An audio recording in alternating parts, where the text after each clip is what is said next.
अहिले हामी डोल्पाको कादरी पुलनिर छौँ। कागमारा पास गर्न हिँडेका हामी मौसम प्रतिकूल भएसँगै हामी हाम्रो आइटिनरी चेन्ज गरी डोल्पाको बनतडीमा रहेको बालाङ्ग्रा पास गर्दैछौँ।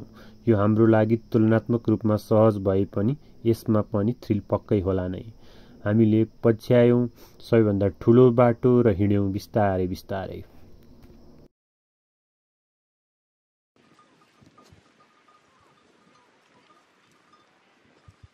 बाटोमा मान्छेभन्दा बढी घोडा, च्याङ्ग्रा, खच्चरहरू देख्यौँ जुन फुक्कै आफ्नै सुरमा रमाइरहेका थिए।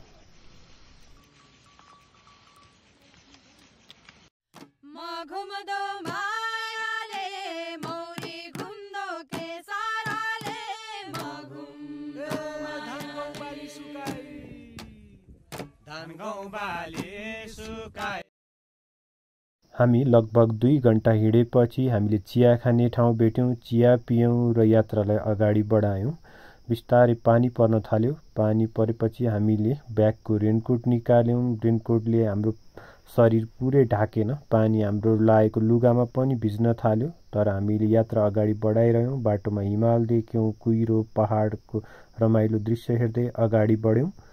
एकैछिनपछि साँझ पर्न थाल्यो। तर हाम्रो गन्तव्य भने अझै आइसकेको थिएन। काशी आऊ गरे काशी। बनतडी पुग्ने बेला हामीले अचम्मको दृश्य देख्यौँ। जङ्गलको बीचमा सिमसिम पानी परिरहेको ठाउँमा आगो बलिरहेको थियो। अँध्यारो भएकोले त्यहाँ वरपर के थियो हामीले प्रष्ट देखेनौँ। हामीले सोच्यौँ त्यो होटेल होला, हाम्रो बस्ने ठाउँ नजिकै आयो भने हामी खुसी भयौँ। तर पछि होटेलमा गएर बुझ्दा त त्यहाँ कोही पनि बस्दैन र आगो पनि बालेको छैन भन्नुभयो। तर हामीले प्रष्टसँग आगो बलेको देखेका थियौँ। हामी त्यो आगोको प्रवाह नगरी आफ्नो यात्रा अगाडि बढाइरह्यौँ किनकि हामीलाई त्यो आगो के थियो स्पष्ट थिएनौँ। हामीले एकैछिनपछि एउटा सानो घरबाट बत्ती बलेको जस्तो लाग्यो र हामीले बासको लागि अनुरोध गऱ्यौँ। उहाँले हाम्रो अनुरोध स्वीकार गर्नुभयो र हामीलाई खाना पकाउनु भयो र हामी त्यहीँ रमाइलो गर्दै आफ्नो भिजेका लुगा सुकाउँदै बस्यौँ। यो हामी यो के रे प्रदर्शन यसको नाम? यो चाहिँ भुट्टो। यसले चाहिँ टक्क आगो फुक्ने काम गर्छ।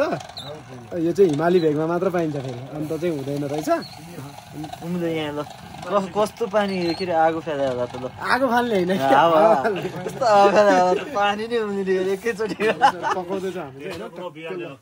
ल भयो ल्यान्डस्केपमा भयो मेरो।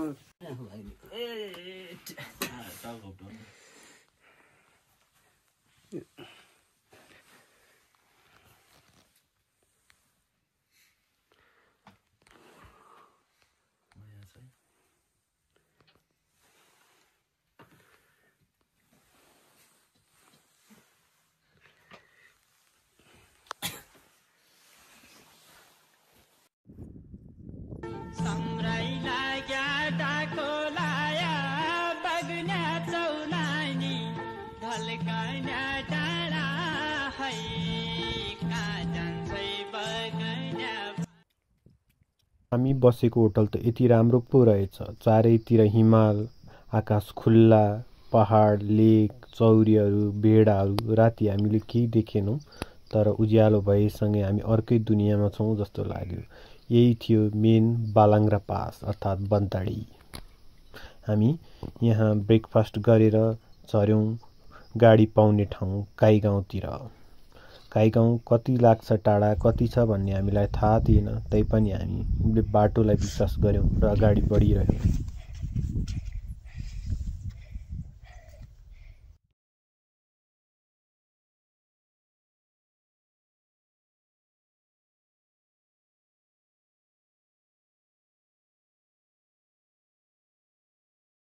दाइ हामी कहाँ आइपुग्यौँ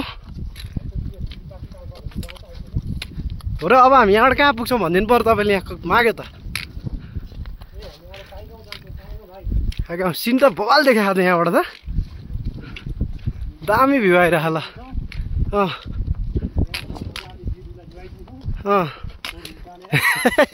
एक हप्तादेखिको बिरु चाहिँ यहाँ आइ यो बिरु भन्छ टन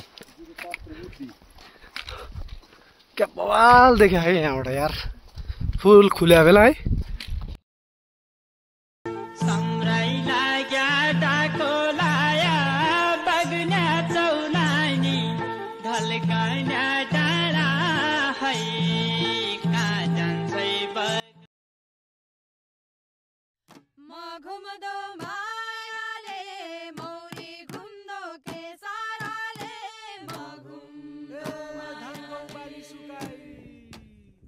धान बाली सुकाएका बगी कर्णाली बेला धान गाउँ बाली सुकाई यो मनलाई नदुखाई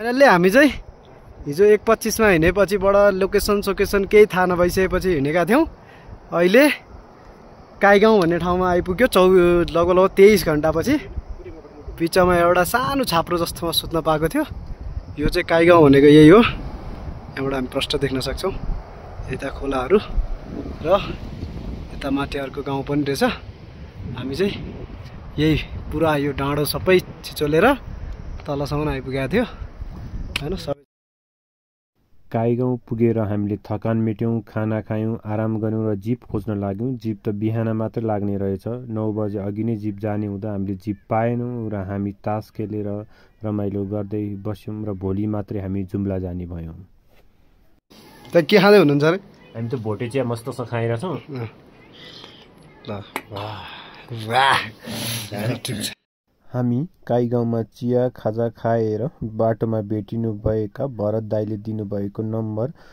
ड्राइभर धर्मराज दाईलाई फोन गरी माझगाउँतर्फ लाग्यौँ जहाँ धर्मराज दाईले हामीलाई कुरिरहनु भएको थियो जिप लिएर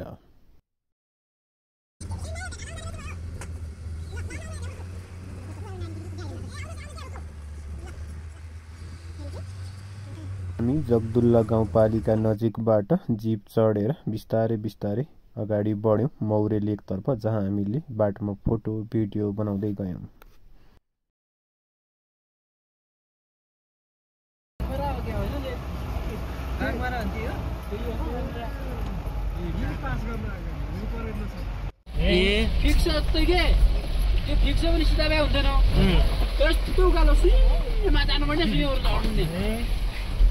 अगाडि जाँदा त मोबाइल त तल के खोइ त त्यो कहाँ गयो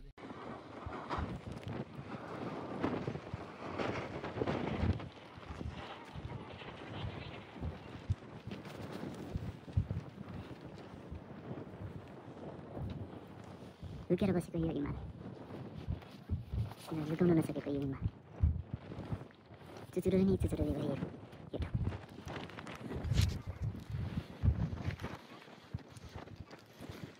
४० को हाइटमा मस्त घुमिरहेछौँ भ्यूहरू यस्तो देखिरहेछ वरिपरि हिमाल चिसो हावा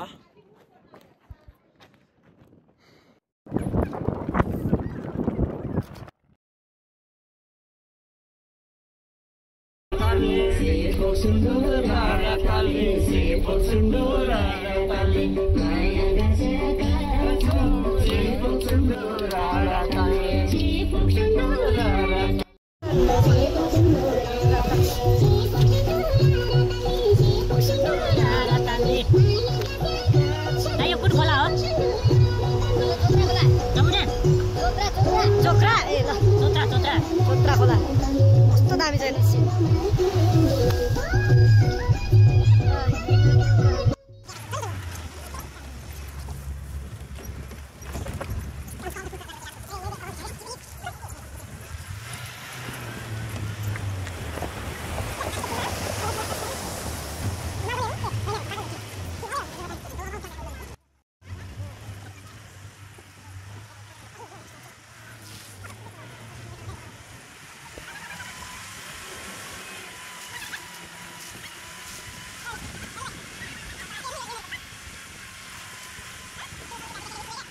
खान्छ बजारको काउली, ए जसले सक्छ उसले खान्छ बजारको काउली।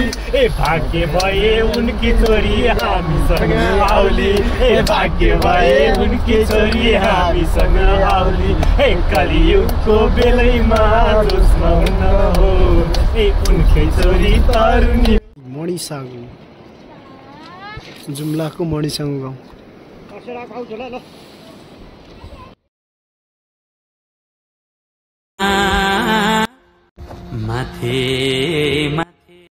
घुम्दा घुम्दै हामी हाम्रो पुर्खाको वासस्थान जुम्ला पुग्यौँ, प्याकुरीबाडा। यो त अत्यन्तै राम्रो ठाउँ रहेछ, मजाको भ्याली, माथि पहाड अनि घरहरू साह्रै राम्रो लाग्यो।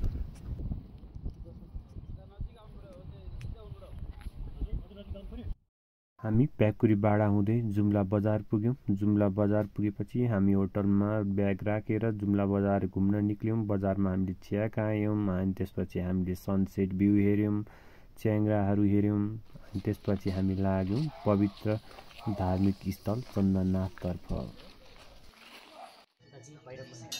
चन्दननाथ मन्दिर चाहिँ दत्तात्रेयको मन्दिर रहेछ। चन्दननाथले स्थापना गर्नुभएको हुँदा चन्दननाथ मन्दिर भनिएको रहेछ। यहाँ साइडमा भैरवको पनि मन्दिर रहेछ। अनि ब्रह्मा विष्णु महेश्वर एकै रूप हुँदा टेकेको पाइला चाहिँ यहाँ रहेछ र यो पाइला चाहिँ बिहान 4 बजी मात्र दर्शन गर्न मिल्ने रहेछ र त्यो टाइममा मात्र खुल्ने रहेछ। बाँकी टाइममा रातो कपडाले त्यहाँमाथि चामल राखेर छोपेर राखिने रहेछ। हामी त्यो थाहा पाएर भोलिपल्ट बिहानै दर्शन गर्न पुगेका थियौँ। यो अत्यन्तै त्यहाँ पुगेपछि हामीलाई अत्यन्तै आनन्द महसुस भएको थियो। हामी चन्दननाथ मन्दिर बिहान 4 बजी दर्शन गरेर उज्यालो भएपछि रारा जानको लागि तयारी भयौँ र अबको सुरु हुन्छ हाम्रो रारा यात्रा।